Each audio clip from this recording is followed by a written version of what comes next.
Astaghfirullah. Assalamualaikum warahmatullahi wabarakatuh. Alhamdulillah wassalatu wassalamu ala Rasulillah wa ala alihi wa sahbihi wa mawalah wa la hawla wa la quwwata illa billahi wa ba'du. Alhamdulillah, segala puja dan puji hanya milik Allah Subhanahu wa ta'ala. Salawat dan juga salam kita hadiahkan kepada Rasul kita Nabi besar Muhammad sallallahu alaihi wa ala alihi wasallam.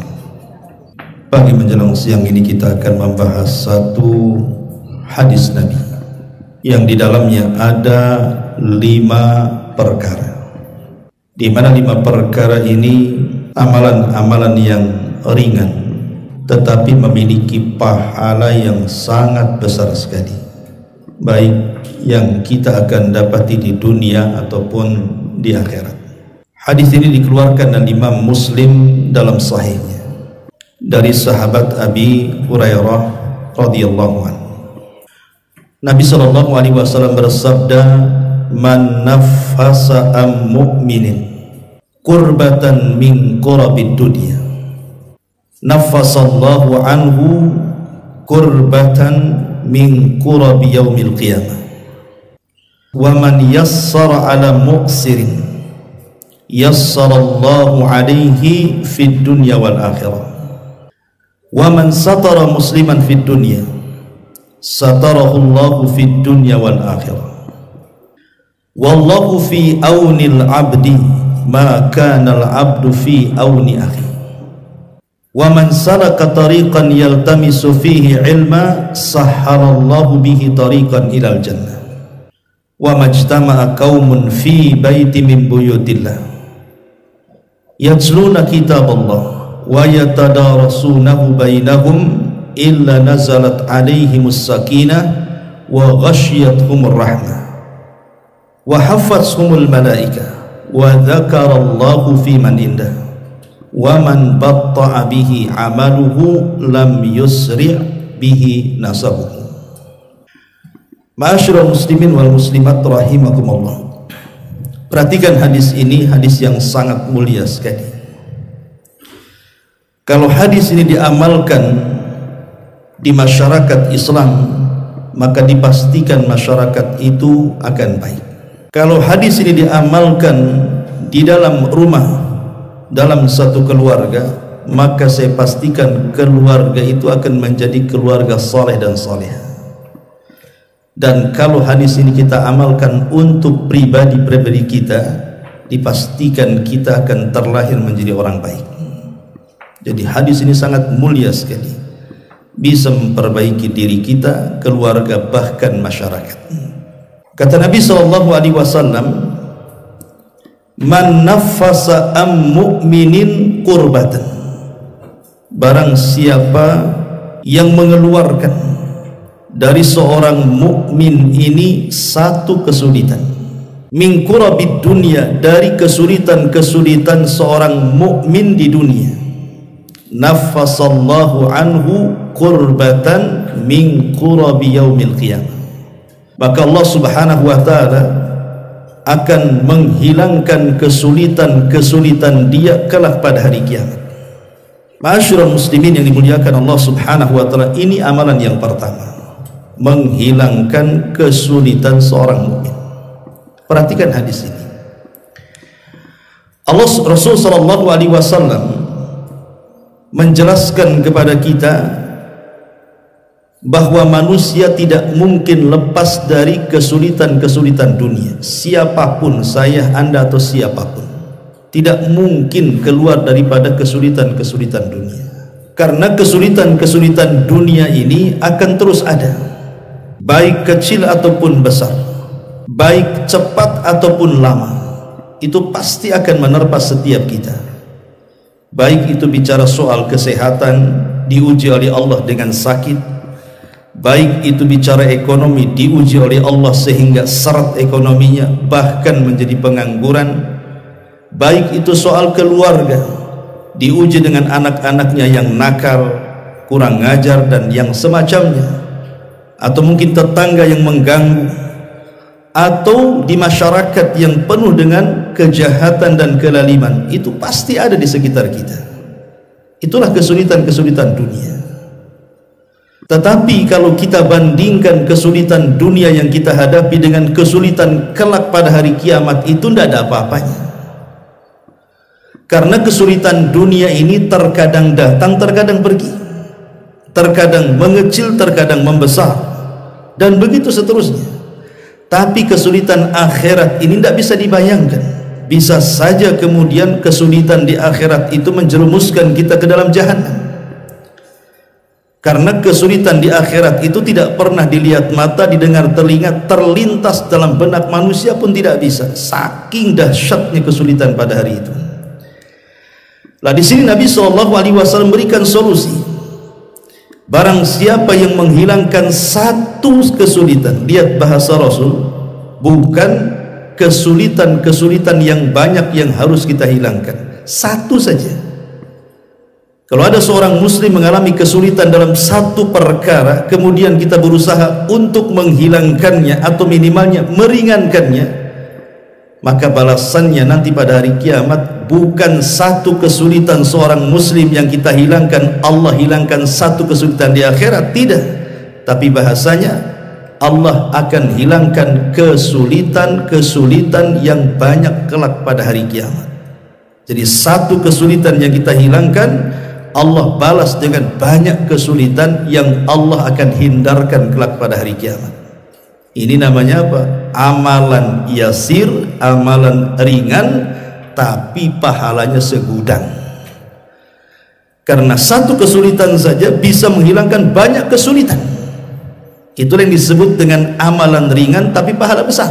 Dan menghilangkan kesulitan dari seorang muslim itu ada dua macam. Ada yang sifatnya ma'nawiyah, ada yang sifatnya hissiyah. Yang sifatnya ma'nawiyah ini tidak mesti dengan materi, tetapi bisa saja menghilangkan kesulitan pada orang lain itu mungkin dengan kalimat-kalimat yang baik, dengan nasihat-nasihat yang indah. Bukankah Rasul yang mengatakan al-kalimatu at-tayyibatu sadaqatun, ucapan yang baik ini sedekah. Umpamanya ada saudara kita ini sedang dirundung dengan sebuah masalah. Biasanya kalau ada orang yang bermasalah itu kan pengen curhat tuh biasanya, biar plong lah minimalnya. Lah kemudian kita datang menghibur dia dengan kata-kata kita, dengan motivasi-motivasi kita, dengan kalimat-kalimat yang indah, yang santun, yang bisa melembutkan hatinya. Itu saja sudah bisa menghilangkan kesulitan orang. Umpamanya ada orang kena musibah, entah orang yang dicintainya meninggal dunia, kita datang takziah, kemudian kita hibur dengan kata-kata kita, kemudian dia tenang dengan kata-kata kita, itu sudah menghilangkan kesulitan dia tuh. Atau mungkin ada orang sakit, kita tidak bisa memberikan materi, mungkin dana untuk berobat, beli obat ataupun ke rumah sakit. Mungkin kita bisa memberikan referensi lah kepada orang yang sakit itu. Oh, ada orang yang sakit sama dengan kamu, dia minum obat ini, herbal ini, herbal itu, dan yang lainnya, dia sembuh. Akhirnya dia carilah obat-obatan yang kita isyaratkan itu. Itu saja sudah menghilangkan kesulitan orang itu. Ma'asyiral muslimin wal muslimat rahimakumullah. Ataupun lebih daripada itu, kalau kita bisa memberikan materi, ya itu lebih baik lagi. Kalau memang seperti itu, seperti ada orang sakit, makanya disunahkan kalau kita menjenguk orang sakit itu, kalau bisa bawalah obat-obatan yang bisa menyembuhkan dia. Mungkin kita bukan medis seperti dokter yang tahu penyakit ini obatnya kan itu. Ya kita ambillah obat-obatan yang umum seperti bawa madu, habatus sauda, air zam-zam, kan itu kan umum tuh ya. Yang itu adalah obat-obat yang secara syar'i bisa mengobati segala penyakit. Maka disunahkan seperti itu, atau disunahkan berdoa. Itu bagian menghilangkan kesulitan.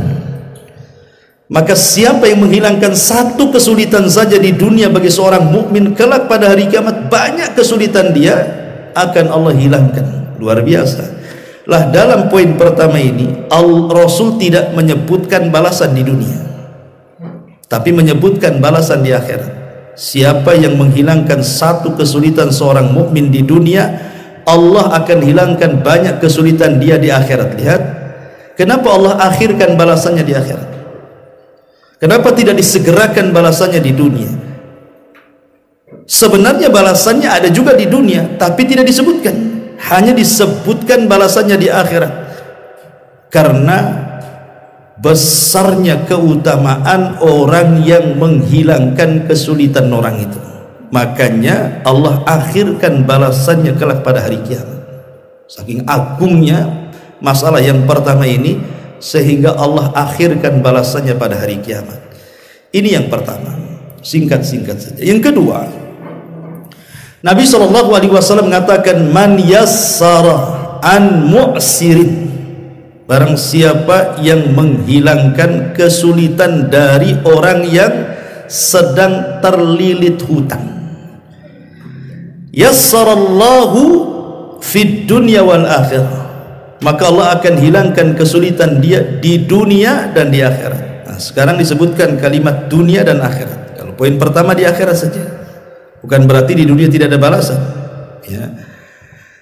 Di sini Nabi SAW mengatakan, man yassara am mu'sirin, barang siapa yang menghilangkan kesulitan. Yang mu'sir itu identik dengan orang yang terlilit hutang. Nabi mengatakan dengan kalimat nakirah. Dalam bahasa Arab itu ada ma'rifat, ada nakirah. Nakirah itu tufidul umum, artinya baik yang terlilit hutang itu dia seorang muslim, ataupun yang terlilit hutang itu bukan orang Islam, non muslim atau orang kafir, baik yang terlilit hutang itu sedikit ataupun banyak, kemudian kita membantu, baik membantu sedikit ataupun banyak, maka Allah akan hilangkan kesulitan dia di dunia dan akhirat. Ma'asyiral muslimin wal muslimat rahimakumullah.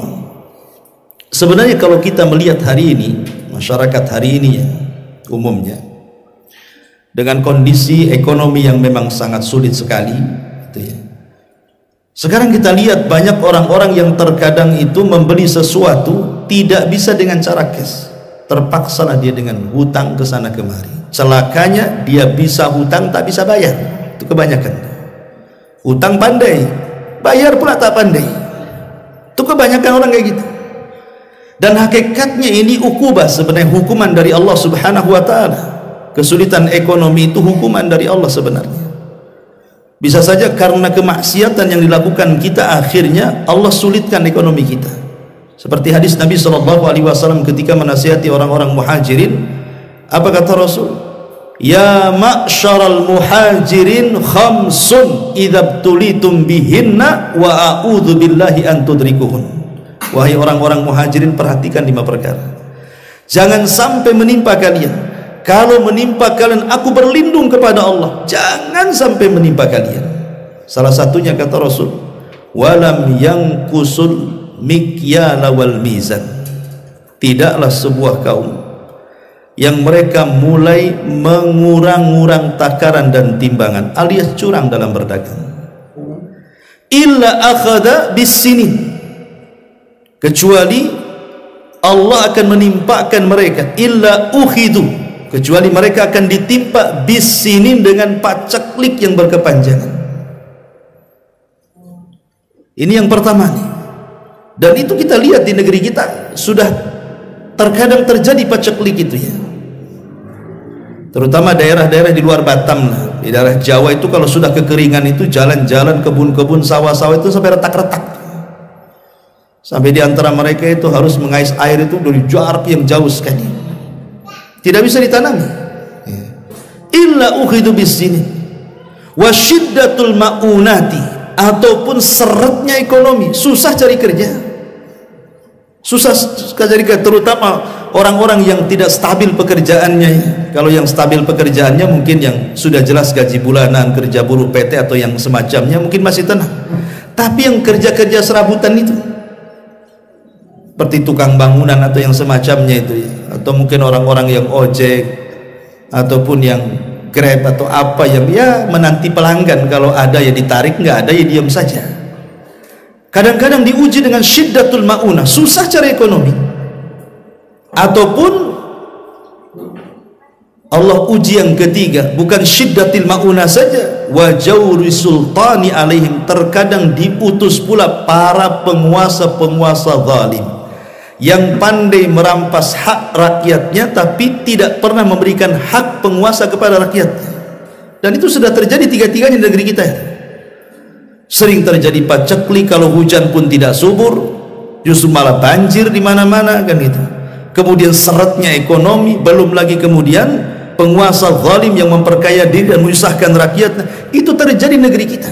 Dan ini bagian daripada ukubah sebenarnya, bagian daripada hukuman Allah kepada kita.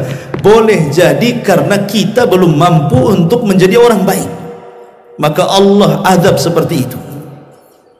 Belum bisa jujur dalam membeli atau menjual gitu ya. Karena akibat tiga perkara ini itu akibat dari satu dosa sebenarnya kan. Bayangkan satu dosa tapi tiga azab. Dosanya itu cuma curang dagang saja, tapi azabnya tiga. Dikirim paceklik, dikirim susah ekonomi, dikirim penguasa-penguasa zalim. Artinya memang kalau kita melihat kondisi hari ini dengan susahnya ekonomi itu, ini bagian daripada azab. Sehingga banyak dari saudara-saudara kita itu terpaksalah akhirnya mereka menghutang sana sini. Ketika mereka menghutang sana sini, tidak mampu pula mereka membayarnya. Oke lah, itu sebab orang banyak hutang itu macam-macam ya. Tetapi kalau seandainya ada seorang muslim, anggaplah Anda memberikan hutang kepada saudara Anda. Ada orang yang berhajat, datanglah kepada kita ini, bisa nggak saya pinjam uang? Akhirnya dengan kasihan kita, ya sudahlah dikasih pula kita pinjaman. Anggap saja 1 juta, 2 juta atau 3 juta. Dengan waktu yang ditentukan, bulan depan bayar, atau 2 bulan lagi, atau 3 bulan lagi. Ketika sampai pada masanya, dia tidak bisa bayar karena kesulitan ekonomi dia. Maka Nabi SAW mengatakan, man yassara ala mu'sirin, barang siapa yang memudahkan kepada orang yang sedang terlilit hutang itu. Memudahkan kepada orang yang sedang terlilit hutang itu ada 3 macam. Yang pertama hukumnya wajib, yang kedua dan yang ketiga hukumnya sunnah. Adapun yang wajib hukumnya adalah indharul muqsir.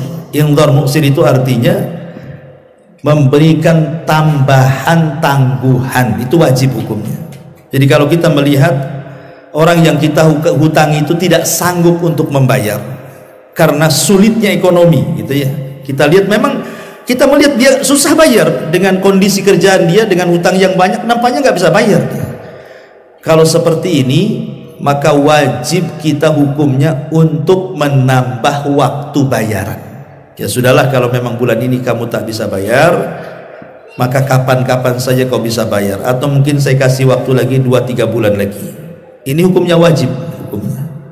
Karena Allah yang mengatakan fanadhiratun ila maisaratin, hendaklah kita memberikan tangguhan kepada orang yang kita hutangi. Ini wajib hukumnya. Kemudian yang kedua, kalau tidak bisa seperti itu, ataupun kalau ingin lagi di atas itu gitu ya, maka kita boleh mengurangi hutangnya. Hutang kamu kan 1 juta sama saya, sudahlah tidak apa-apa, kamu bayar 500 saja, yang 500-nya saya ikhlaskan. Nah, itu lebih bagus lagi.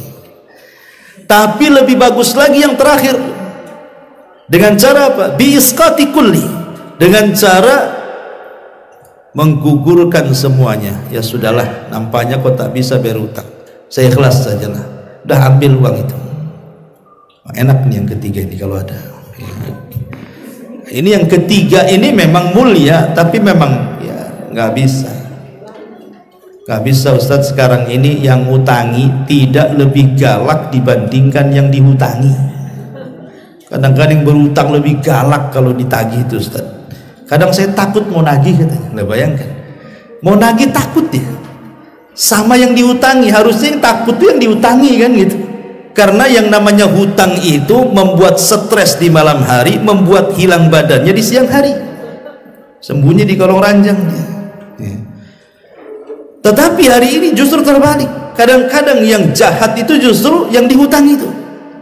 Betapa banyak orang-orang yang kemudian menghutangi akhirnya disakiti oleh orang yang dihutangi itu. Sampai kejadian ada orang yang berhutang itu akhirnya dia membunuh orang yang menghutangi, bukan berterima kasih lagi, menyakiti lagi, naudzubillah. Nah, ini namanya memudahkan orang yang kesulitan, baik dengan cara menangguhkan waktunya, baik dengan cara kemudian memotong yang dihutangi, atau menganggap lunas walaupun tak bayar. Maka kalau 3 perkara ini bisa kita lakukan, apa kata Rasul? Yassarallahu lahu fid dunya wal akhirah. Allah akan mudahkan kehidupan dia di dunia dan di akhirat. Kenapa? Kalau dia tidak bayar, Allah ganti. Jadi kalau seandainya kita ikhlaskan, ya sudahlah, separuh saja kau bayar, atau ya sudahlah, ambil saja uang itu Allah akan ganti. Cuman tidak terasa saja, boleh jadi dengan diganti harusnya kita sakit akhirnya sembuh, tiba-tiba ekonomi kita kemudian melambung, boleh jadi anak-anak yang tadinya nakal jadi soleh. Kita tidak tahu ganti Allah seperti apa. Yang jelas Allah akan ganti itu, nggak mungkin Allah tidak ganti, karena Allah akan mudahkan kehidupan dia di dunia, lebih-lebih lagi di akhirat. Sampai ada satu kisah, sebutkan hadis yang sahih, ketika Allah Subhanahu wa ta'ala memanggil seseorang yang catatannya itu semua penuh dengan keburukan, tidak ada baiknya, catatan dia itu jelek semuanya, dihadirkan di hadapan Allah. Kemudian Allah Subhanahu wa ta'ala katakan, hal minka minal hasanat, kau punya kebaikan enggak? Dia mengatakan, tidak punya ya Allah, tidak punya kebaikan aku, katanya. Illa, kecuali dulu memang aku pernah kaya di dunia dan aku punya umal pekerja ini punya hutang kepadaku. Ketika aku melihat dia tidak sanggup bayar, maka aku pun lepaskan hutang-hutang itu.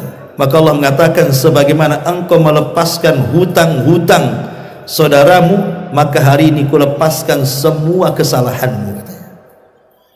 Nah, ini menunjukkan bahwa bagaimana Allah Subhanahu wa ta'ala akan mudahkan di dunia ataupun di akhirat. Ini yang kedua. Yang ketiga, Nabi SAW mengatakan, man satara musliman fid dunya, man satara musliman fid dunya satarahullahu fid dunya wal akhirah. Siapa yang menutup aib seorang muslim di dunia, maka Allah akan tutup aib dia di akhirat, di dunia dan di akhirat. Di zaman sahabat, ada sahabat namanya Utsman ibn Affan radhiyallahu anhu. Utsman ibn Affan radhiyallahu an pernah berkuasa, dan itulah khalifatul muslimin yang paling lama kekuasaannya. Kalau Abu Bakar 2 tahun, ya kan, Umar ya sekitar 10 tahun, Utsman ini yang lama. Nah, jadi Utsman itu dilaporkan oleh bawahannya bahwa ada sekelompok manusia yang sedang bermaksiat kepada Allah, bergerombol gitu. Ya mungkin kalau sekarang ini ya nongkrong-nongkrong, mabuk-mabuk atau apa gitu. Akhirnya kemudian kata Utsman, baik, kita akan lihat siapa orang-orang itu, kita tangkap, kita hukum gitu. Akhirnya kemudian bocor pula nih rahasia penggerebekan ini, sampai pula kepada orang-orang yang kumpul itu. Ketika Utsman datang dengan beberapa orang untuk menangkap orang-orang yang sedang bergerombol itu, rupanya sudah buyar, sudah pergi.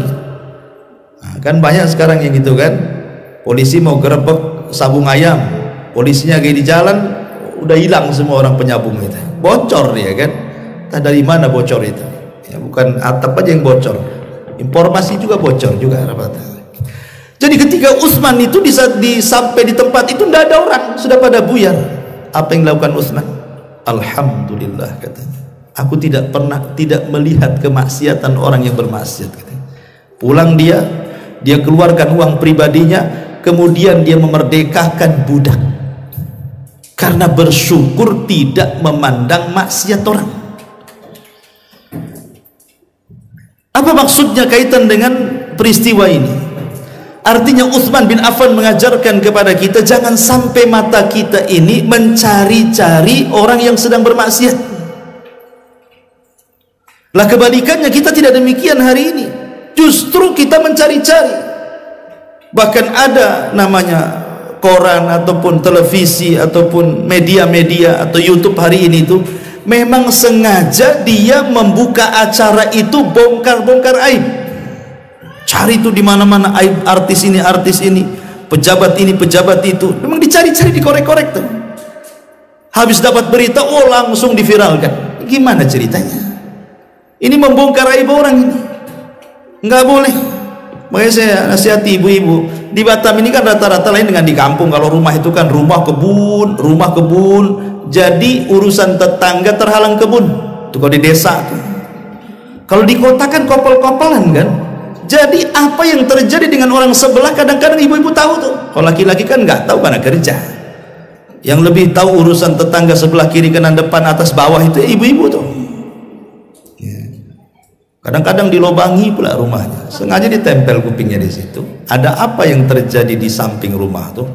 Maka kalau seandainya ibu tahu nih, anggaplah tetangga ini bermasalah keluarga dia, sampai marah-marah, caci maki dan lain sebagainya. Ambil kapas bu, masukkan ke lubang telinga tuh. Kalau bisa jangan dengar.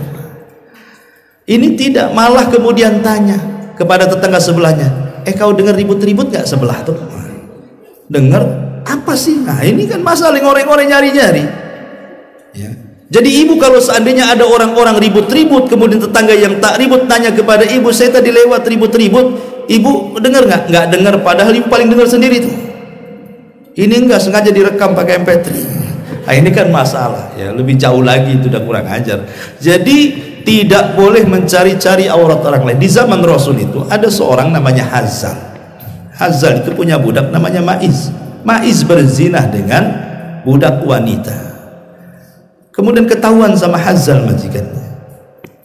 Akhirnya dinasehati, karena kau sudah berzinah, kau harus datang kepada Nabi. Kau bersihkan tuh dosa-dosa. Dinasehati, terpengaruh Hazal, Ma'iz ini, karena tuannya menasihati. Tetapi kemudian disarankan jangan langsung pergi kepada Nabi. Ma'iz ini pertama datang kepada Abu Bakar, tapi Abu Bakar melarang, jangan kau datang kepada Nabi. Kau usah ceritakan, tobat saja kamu. Gak puas juga Ma'iz ini, datang kepada Umar. Umar pun nasihati, jangan kau datang kepada Nabi, tobat saja. Tapi karena dia merasa berdosa, karena sudah dinasihati oleh majikannya Hazal, Ma'iz ini datang kepada Rasul dan mengatakan, ya Rasulullah, inni zanaitu fatahirni. Rasul, aku sudah berzina, bersihkan aku. Kata Rasul, alah kau ini hanya peluk-peluk saja, kamu ini hanya pegang-pegang saja, pulang-pulang, kau tak berzina kok. Maksud Rasul itu jangan ngaku, sudah tutup aib, bertobat, itu maksudnya. Tapi karena Ma'iz ini terus-terusan ngomong seperti itu dan minta dihukum, akhirnya Rasul mengatakan kepada sahabat, cek tuh kejiwaan si Ma'iz itu, jangan-jangan dia gila pula, atau dia mabuk, dia ngomong nyerocos gak jelas. Akhirnya dicek, enggak, sehat Rasul, dia enggak pemabuk, dia enggak gila katanya. Akhirnya kalau begitu ya sudah, karena dia yang minta, dan ingat pengakuan itu sekuat-kuat dalil. Kalau orang sudah ngaku tidak perlu saksi. Saksi itu didatangkan kalau nggak ngaku ya. Jadi tidak perlu saksi lagi kalau udah ngaku. Akhirnya kemudian ditegakkan hukum kudu.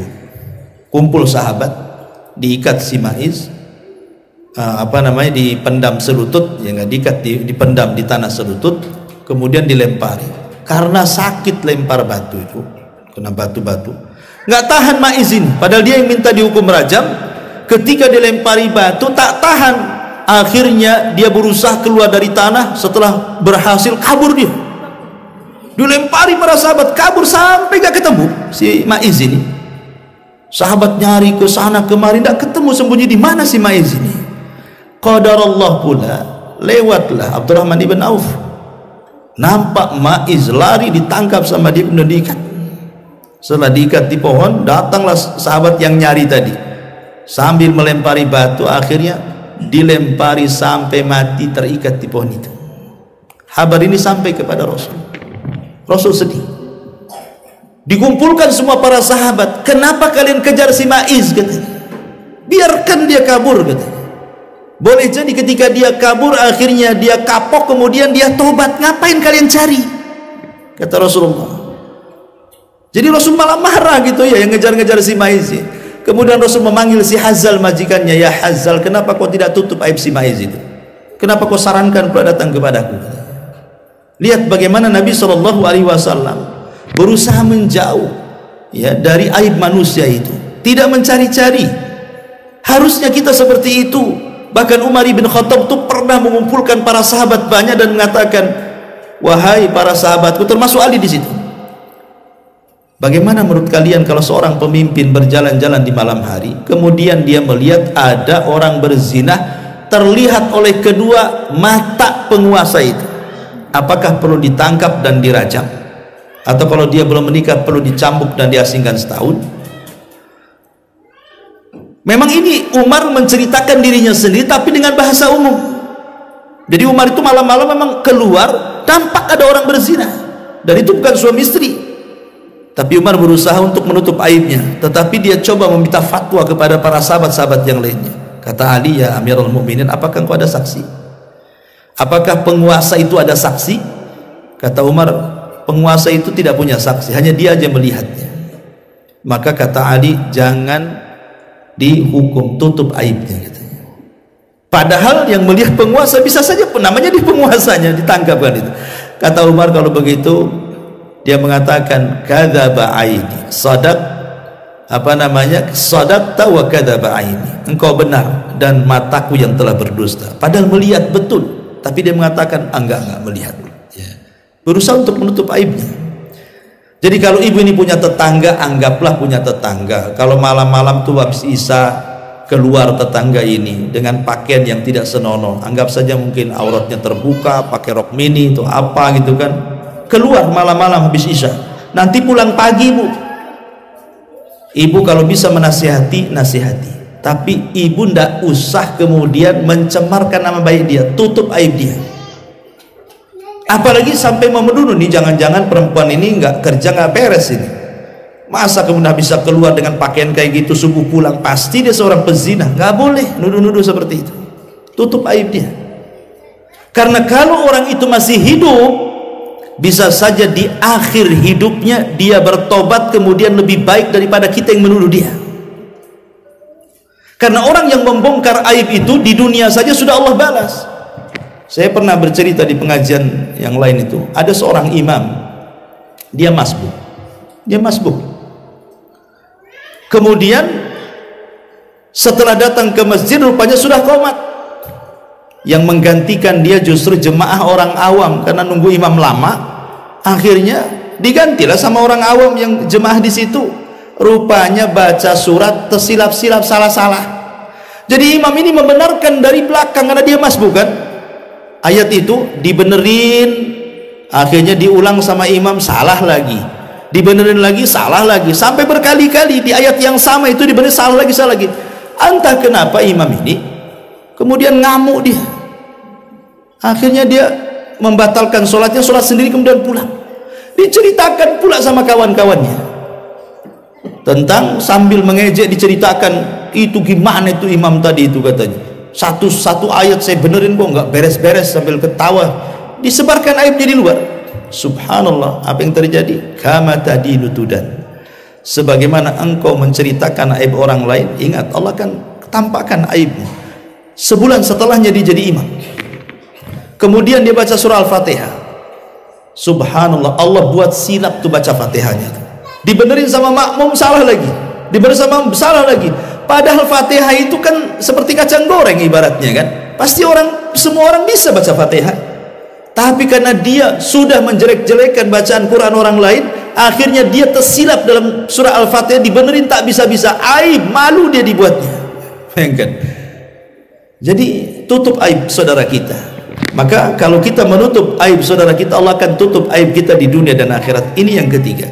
Yang keempat, Nabi mengatakan, man salaka tariqan yaltamisu fihi ilman, ya hadisnya belum selesai, wallahu fi aunil abdi ma kana al abdu fi auni akhi.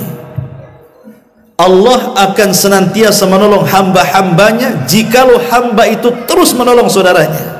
Subhanallah, artinya pertolongan Allah itu akan bersama kita selama kita menolong saudara kita. Muamalah Allah dengan hamba itu akan senantiasa ada selama kita bermuamalah dengan baik kepada sesama hamba. Nah, itulah kaidahnya. Kalau kita ini ingin terus baik dengan Allah, maka berbuat baiklah kepada hamba-hamba Allah yang lainnya. Kemudian yang ketiga, yang keempat, Rasul mengatakan man salaka tariqan, siapa yang berjalan di sebuah jalan. Salaka tariqan, berjalan di sebuah tariq, di sebuah jalan. Yaltamis, dia mencari-cari. Ilman, sebuah pengetahuan. Sahhalallahu bihi tariqan ilal jannah, Allah akan mudahkan jalan dia ke surga. Kalimat iltimas, yaltamisu fihi ilman, bahasa Arab itu iltimas itu biasa digunakan untuk orang yang buta yang mencari-cari sesuatu. Kalau ada orang buta ya, kemudian dia nyari-nyari apa gitu kan, nyari makanan ke dapur atau nyari tongkat atau nyari apa ya, itu dalam bahasa Arab disebut iltamasa. Ya, namanya orang buta mencari-cari itu kadang ya nemu yang sedikit, nemu yang banyak, nemu yang kecil, nemu yang besar, namanya orang buta ya. Kadang-kadang dia umpamanya ke dapur ya, mencari-cari ini cari itu, kan agak sulit orang buta itu. Terkadang dapat yang kecil, dapat yang besar. Artinya di sini barang siapa yang dengan kesungguhannya, karena orang buta itu kan mencari-cari pasti dengan kesungguhannya, karena dia nggak melihat masalahnya, dengan insting dia kan. Artinya barang siapa yang berjalan di sebuah jalan, yaltamis, mencari-cari dengan kesungguhan, baik yang dicari itu sedikit ataupun banyak dari ilmu syar'i, maka Allah akan mudahkan jalan dia ke surga. Seperti ibu bapak ini kan berjalan tuh ke sini, entah ada yang jalan, nggak ada jalan kakinya, jalan kakinya dari parkiran ke sini saja.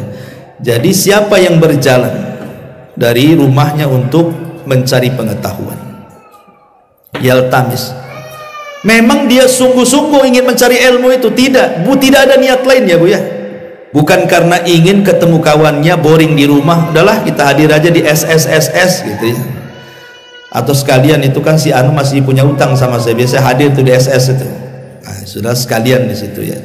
Jadi bukan itu, memang datangnya itu mencari ilmu, baik dapat sedikit ataupun banyak gitu ya. Mungkin dapat sedikit, alah itu Ustaz itu bolak-balik aja di situ saya pembahasannya ya, dapat sedikit paling di situ nasihat-nasihat, baik sedikit ataupun banyak, maka Allah akan mudahkan jalannya menuju surga. Apa maksudnya? Orang yang datang ke majelis ilmu mencari pengetahuan agama, Allah mudahkan jalannya ke surga, itu maksudnya apa? Ulama mengatakan ketika memberikan syarahan kepada kalimat ini, bahwa kenapa orang yang mencari ilmu agama itu Allah mudahkan jalannya ke surga, karena orang yang mencari ilmu itu dapat dua hidayah. Pertama hidayah di dunia, yang kedua hidayah di akhirat. Adapun hidayah di dunia, Allah akan mudahkan dengan ilmunya, Allah berikan taufik sehingga dengan ilmunya dia akan mudah beramal saleh. Karena tahu ilmunya kan. Kalau orang nggak tahu ilmu, cuman mau beramal. Tapi kalau tahu ilmunya, Allah mudahkan dia untuk beramal dengan ilmunya. Yang kedua di akhirat, Allah mudahkan kepada hidayah ila siratil mustaqim, kepada jalan Allah yang lurus. Artinya Allah mudahkan proses semua yang ada di peristiwa-peristiwa kelak pada hari kiamat. Allah bisa mudahkan mulai dari padang mahsyar sampai ke hisab, sampai ke timbangan, sampai akhirnya ke siratal mustaqim, sampai akhirnya menuju surga. Allah mudahkan semuanya. Karena begini, terkadang kita tidak tahu, dari bertahun-tahun ibu bapak belajar, hadir di majelis saya, hadir di majelis ustadz ini, ustadz itu, di majelisnya sini atau di majelis di mana gitu kan. Saya yakin mungkin ibu bapak itu kan tidak mesti hadir di sini saja, mesti di luar ada pengajian-pengajian yang dikelola ustaz-ustaz yang lainnya. Kita tidak tahu di majelis mana gitu ya, dan ilmu yang mana yang kita dapati di majelis-majelis ilmu itu yang kita amalkan, rupanya dengan itu pula kita dimasukkan ke dalam surga. Kita tidak tahu. Contoh umpamanya, ada seorang ulama namanya Abdullah ibn Mubarak, seorang ulama tabi'in, itu ulama yang luar biasa, ulama dunia. Abdullah ibn Mubarak itu ulamanya para ulama di zaman itu. Jadi muridnya bertanya kepada Abdullah ibn Mubarak, ila mata tatlubal hadis, imam, kok ini menghabiskan uang begitu banyak keliling dunia itu, sampai kapan kau cari hadis? Kau sudah menghabiskan biaya, karena dia orang kaya kan, jadi dia bisa keliling dunia mencari hadis Nabi, mencatat hadis Nabi. Abdullah bin Mubarak itu, sampai kapan kau lakukan seperti ini? Apa kata Abdullah bin Mubarak kepada muridnya? Dia mengatakan, barangkali Allah memasukkan aku ke dalam sorga itu dengan sebuah hadis yang belum aku dengar dan belum aku catat, katanya. Jangan salah ya. Boleh jadi dengan satu hadis itu Allah masukkan aku ke dalam sorga, tapi hadis itu belum ku dengar dan belum ku catat, makanya aku terus cari-cari halaqah hadis itu. Itu pentingnya hadir di majelis taklim itu. Boleh jadi mungkin adalah di pengajian kemarin atau hari ini atau mungkin nanti lagi ada sebuah pengetahuan yang baru diketahui kemudian diamalkan, boleh jadi itu pula yang memudahkan kita masuk surga. Contoh umpamanya Abi Dawud As-Sijistani. Abi Dawud As-Sijistani ini seorang pengeluar hadis. Maka kalau kita membaca hadis kan rawahu Abi Dawud, diriwayatkan Abi Dawud. Abi Dawud itu namanya Abu Dawud As-Sijistani. Satu hari dia sedang rihlah untuk talabul ilmi. Naiklah dia perahu karena harus nyebrang ya, pakai perahu di tengah sungai. Rupanya Abi Dawud itu mendengar di tepian sungai itu ada orang bersin. Maka Abi Dawud mengatakan kepada yang punya kapal ini, bisa nggak kau antar aku ke orang yang bersin itu? Kata yang punya kapal, udah bisa, ini sudah di tengah, kalau aku balik lagi ke situ habisin bensin saja, rugilah saya, katanya. Lanjut aja lah, kita sebentar lagi mau sampai, katanya. Kata Abi Dawud, bagaimana kalau ku tambah ongkosnya 1 dinar lagi? Oh, 1 dinar besar, karena dinar itu emas, kalau diemaskan 4 gram lebih. Kata yang punya perahu, oh kalau gitu maulah saya, katanya, kalau kau tambah 1 dinar. Akhirnya dikasih 1 dinar, tolong antarkan aku ke yang bersin itu. Diantarkan ke yang bersin. Sampai di depan orang yang bersin, Abi Dawud bertanya, apakah kamu tadi bersin? Iya. Kamu baca alhamdulillah enggak? Baca. Kalau begitu yarhamukallah. Kemudian ngomong sama sopirnya, udah itu aja, kita pergi lagi. Bayangkan, hanya menjawab yarhamukallah, bayar 1 dinar, kemudian pergi lagi. Coba seandainya ya, kita ada di jalan sini, di seberang jalan nampak ada orang bersin. Ibu bapak datangi, bersin tadi kamu pak ya? Iya. Baca alhamdulillah enggak? Bingung dia, siapa kamu, katanya. Enggak baca alhamdulillah enggak? Baca yarhamukallah, kemudian pergi. Kira-kira kata bapak yang bersin itu apa tuh? Gila orang ini. Ngapain dia datang-datang cuman ngomong gitu saja? Tetapi akhirnya Abi Dawud ini, ada muridnya bermimpi, dimimpikan sama muridnya bahwa Abi Dawud telah membeli sorga dengan 1 dinar. Murid ini bermimpi itu bahwa Abu Dawud sudah membeli sorga dengan 1 dinar, karena gara-gara 1 dinar dia mengamalkan hadis Nabi SAW. Apabila seseorang bersin fahamidallah, kemudian dia memuji Allah, fashammithu, kemudian menjawab bersinnya. Dan itu hak muslim, seorang muslim. Abi Dawud sudah membeli sorga dengan 1 dinar. Terkadang satu hadis yang kita amalkan itu pula yang menjadikan jalan kita ke sorga. Kita tidak tahu ya, dari hadis yang mana yang kita amalkan itu, dari ilmu yang mana yang kita amalkan itu, yang dengan itu Allah mudahkan masuk sorga. Makanya jangan bosan-bosan hadir di majelis taklim. Karena walaupun mungkin pembahasannya diulang-ulang itu saja, terkadang orang hadir di majelis taklim itu bukan ingin pengetahuan saja, tapi ingin dapat berkah yang ada di majelis itu. Berkah supaya dosa-dosanya dihilangkan. Karena orang yang hadir di majelis taklim itu jangan lagi yang memang bermaksud datang. Memang dia ada niat ingin datang, ingin hadir di situ. Ini dia nggak bermaksud datang. Dia hanya mencari orang. Kebetulan orang itu ada di SS sedang ngaji. Akhirnya dia datang. Sebenarnya dia nggak ingin hadir di situ, karena orang yang dicari ada di situ. Akhirnya ikut duduk dia di situ. Jadi sahabat bertanya kepada Rasul, macam mana hukum orang itu? Dia nggak ada tujuan hadir ya Rasulullah, tapi dia nyari orang, akhirnya terpaksa duduk di situ. Apa kata Rasulullah? Humul qaumu la yashqa jalisuhum. Mereka adalah sebuah kaum yang tidak akan pernah teman duduknya mencelakakan dia. Artinya dia pun akan dapat keutamaan, digugurkan dosanya. Bagaimana yang memang tujuannya hadir, yang nggak ada tujuannya hadir saja, ya. Atau mungkin yang tujuannya hadir tetapi karena lelah tidur pula di situ. Dapat pahala, insya Allah dapat pahala, ya. Tapi nggak dapat pengetahuan karena tidur kan. Orang tidur nggak dapat apa-apa, ya. Kecuali maksud dari rumah datang ke pengajian untuk tidur, ya lain ceritanya. Susah tidur saya, kayaknya di pengajian paling enak tuh tidur tuh. Itu tujuannya tidur, ya lain lagi ya ceritanya. Tapi yang jelas bahwa hadir di majelis taklim itu luar biasa pengetahuannya, karena Allah akan mudahkan jalannya. Kemudian yang terakhir kata Rasulullah, wa majtama'a qaumun fi baitin min buyutillah yatluna kitaballah wa yatadarasunahu bainahum illa nazalat alaihimus sakinah wa ghasyiyatuhumur rahmah wa hafathumul malaikah wa dzakarallahu fi man indah. Tidaklah sebuah kaum itu berkumpul di salah satu rumah daripada rumah-rumah Allah. Hadis ini mengisyaratkan apa? Tentang keutamaan bermajlis ilmu di masjid. Tapi dalam riwayat, keutamaan ini tidak mesti thalabul ilmi di masjid, karena ada riwayat juga fi majlis, di sebuah majlis, ya kayak kita ini di majlis, ya.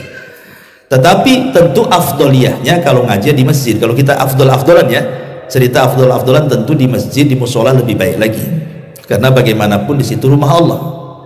Tapi bukan berarti kemudian hadis ini tidak berlaku kepada orang yang bermajlis di luar masjid. Berlaku juga, karena ada riwayat yang lain fi majlisin, di sebuah majlis. Di situ dibacakan Quran, di situ dibacakan hadis, kemudian dipelajari Quran dan hadis di majelis itu.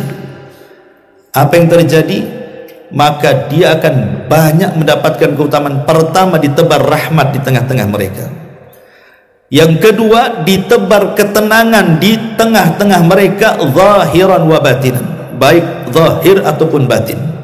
Yang ketiga, sayap malaikat dikepak-kepakkan di atasnya sambil memintakan ampun kepada Allah akan dosa-dosa orang yang dihadir di majelis itu.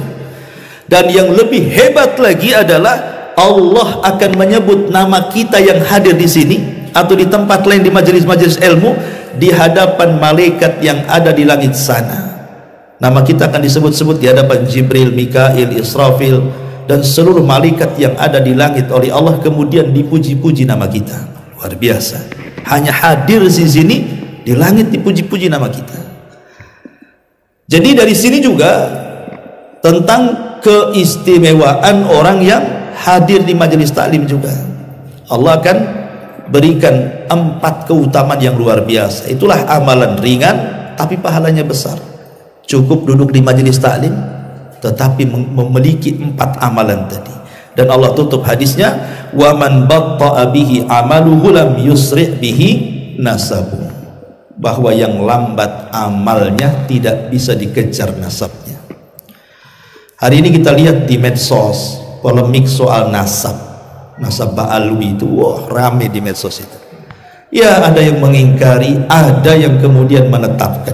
Masing-masing punya hujah, masing-masing saling menghujat. Sebenarnya kita gampang.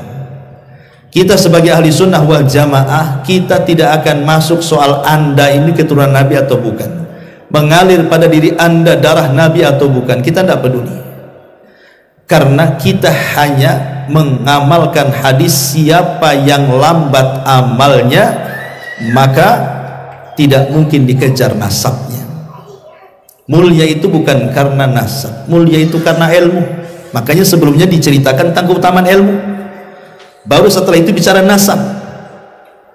Ketika Rasulullah SAW mendahulukan keutamaan ilmu kemudian bicara dengan nasab setelahnya, berarti yang mengangkat derajat seseorang itu bukan nasab tetapi pengetahuan. Dan bukan hanya pengetahuan agama, pengetahuan umum pun bisa jadi pahala. Bukan dari zat ilmunya tapi niat mencarinya. Jadi kalau ilmu agama, zat ilmunya itu yang mengangkat derajatnya, tapi kalau ilmu dunia, niat mencarinya yang jadi pahala, bukan zat ilmunya. Contoh, saya sekolah umum, ingin jadi dokter, ingin jadi pilot, ingin jadi apa namanya konsultan atau apa gitu ya, pengacara, notaris atau apa pokoknya sekolahnya itu.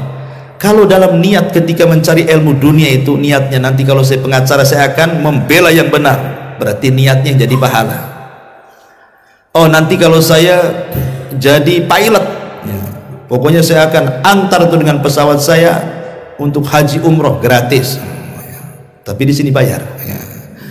Jadi umpamanya lah niat-niat mencari ilmu dunia ini kalau niatnya baik dapat pahala, tapi kalau niatnya tidak baik tidak dapat pahala ya, dunia saja didapat kan. Jadi kalau ilmu dunia dinilai pahala dengan niatnya, tapi kalau ilmu agama bukan hanya niat, zat ilmunya juga berpahala. Karena itu tujuan dunia akhirat gitu ya, kalau ilmu akhirat tuh. Dari sini kita tahu bahwa yang memuliakan manusia di dunia dan akhirat itu bukan nasab, tetapi adalah pengetahuan dia soal agama dan ketakwaan hasil dari ilmu yang dicarinya. Inna akramakum indallahi atqakum. Ya, jadi kalau seandainya ada orang mengaku keturunan Nabi, ya terserah kalian. Dan kita tidak bisa juga menetapkan atau mengingkari. Kalau orang mengaku saya nasab keturunan Nabi, ya terserah. Tapi lihat akhlaknya.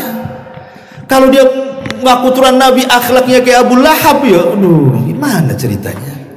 Kamu turunan Nabi, akhlakmu kayak Abu Lahab, gimana ceritanya? Abu Lahab juga pamannya Nabi kan itu. Apakah Abu Lahab masuk surga? Tidak masuk neraka. Saya selana ramzatalahat. Jadi harusnya orang-orang yang ngaku turunan Nabi itu dia yang paling depan membela sunnah harusnya. Kalau dia mengaku turunan Nabi, dia harusnya yang pertama kali membela tauhid, bukan pula dia yang menghilangkan tauhid, menghilangkan sunnah, kemudian hanya dimanfaatkan untuk menipu manusia. Nauzubillah. Maka dengan keutamaan ilmu dibandingkan nasab ini, di akhir hadis kita ada 3 amal, 5 amalan. Pertama saya ringkas, orang yang memudahkan kesulitan seorang muslim. Yang kedua, orang yang memudahkan orang yang pelit hutang. Yang ketiga, orang yang menutup aib seorang muslim. Yang keempat, orang yang berjalannya saja itu sudah dapat pahala untuk mencari ilmu agama. Dan yang terakhir, orang yang duduk di majelis ilmu. Wallahu a'lam bishawab. Ini yang bisa saya sampaikan.